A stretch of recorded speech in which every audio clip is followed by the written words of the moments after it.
We want to work with you to really recognize the changing climate and what it means to our forests and actually work together with that science. That science is going to be key, because if we ignore that science and sort of put our head in the sand and think it's all about vegetation management, we're not going to succeed together protecting Californians. Okay. It'll start getting cooler. You just watch. I wish science agreed with you. Well, I don't think science knows, actually. That was the president yesterday ignoring the impact of climate change during a stop in California. Now, perhaps he should have actually taken a look around first. Massive wildfires now going on in 5 western states. At least 36 people have died, tens of thousands under evacuation orders, countless others, they've lost their homes. Oregon now setting up mobile morgue teams as crews hunt for bodies inside charred buildings. Now, none of the big fires are close to contained as we speak. That includes the August complex fire that's burned 750,000 acres in north central California, spitting smoke across the Bay Area and leaving residents on edge. Now, for more on the fires and the impact that climate change is having, we turn to Congressman Jared Huffman. He's a Democrat from Northern California, and he spoke with Andrew earlier today about fires and also whether there's any progress on that stalled COVID relief bill, as Speaker Pelosi announces she's going to hold the House in session until they cut a deal. Congressman, first of all, how is your district and how are your constituents doing, and how frightened are people in Northern California? Well, thanks very much for asking. The truth is, this has been a tough summer for my entire district, and people are frightened. Some have been forced to evacuate, others have lost homes. Thankfully, the loss of life has been pretty minimal at this point, but the amount of acreage burned is staggering. And the air quality has been unlike anything we've ever seen, certainly over a larger area than we've ever seen, impacting folks even indoor. It's like you're smoking a pack of cigarettes over the course of a day. It's been that bad in virtually every part of my district. So it's a tough time for sure. As you're talking with constituents, is their focus entirely on the fires themselves, or is climate change beginning to enter into those conversations? Well, it's both. You can't talk about one without the other right now, and it's just become so painfully obvious, I think, for certainly most of California. This is the 4th consecutive year of really terrible wildfires. And we don't have too many climate deniers now. You certainly, in the ranks of firefighting professionals, you won't find climate deniers. Well, you do have one in the President of the United States, who visited California yesterday, saying he rejects climate science and even predicted it would get cooler soon. I'm wondering, given everything that's happening and in this context with the fires, what was your reaction when you heard the president say that?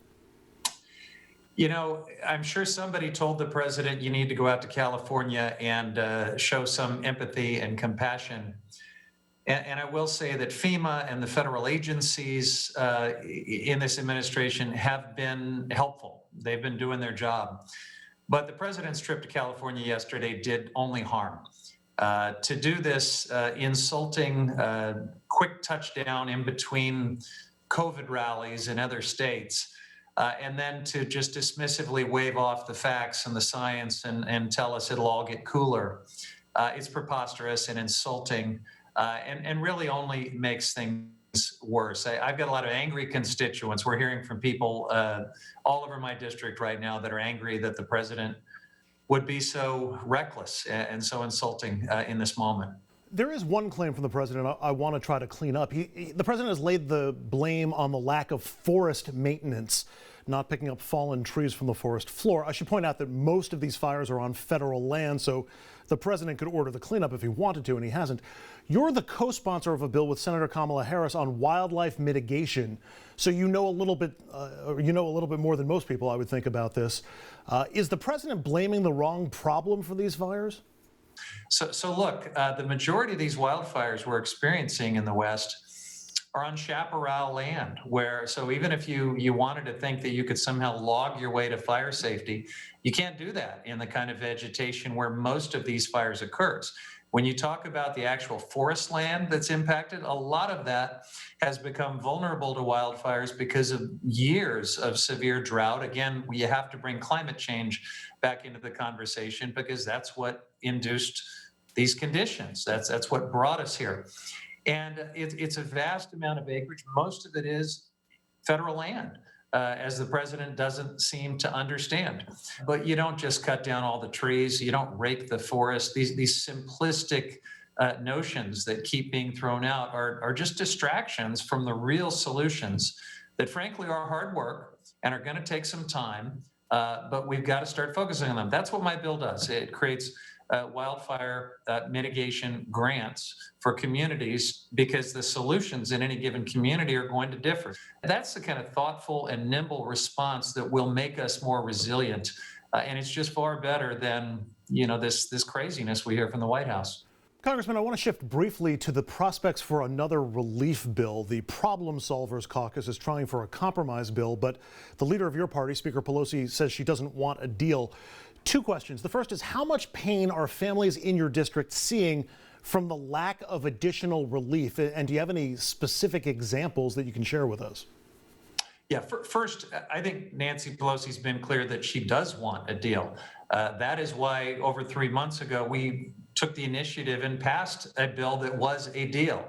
And it was clear when we passed it that that was considered the starting point for a conversation that we just haven't been able to have with Mitch McConnell and with the White House. So look, I'm glad that some of my colleagues here in Congress are trying to do some things that will move these immovable objects in the United States Senate and the White House. We do need to get to a deal, but it's got to be a deal that helps people. And I think that's the important part.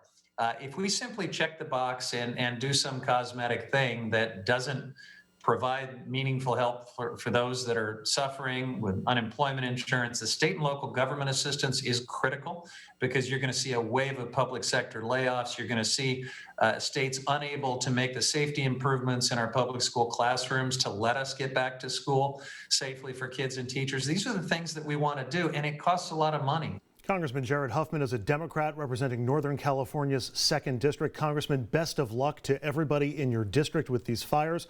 Thanks for a few minutes. Appreciate it. Really appreciate that. Thank you. When we come back, President Trump facing voters for a town hall in Philadelphia tonight. He's got a lot to answer for. How will he explain why he told Bob Woodward that COVID was deadly and contagious, while at the same time telling the American public it would simply disappear?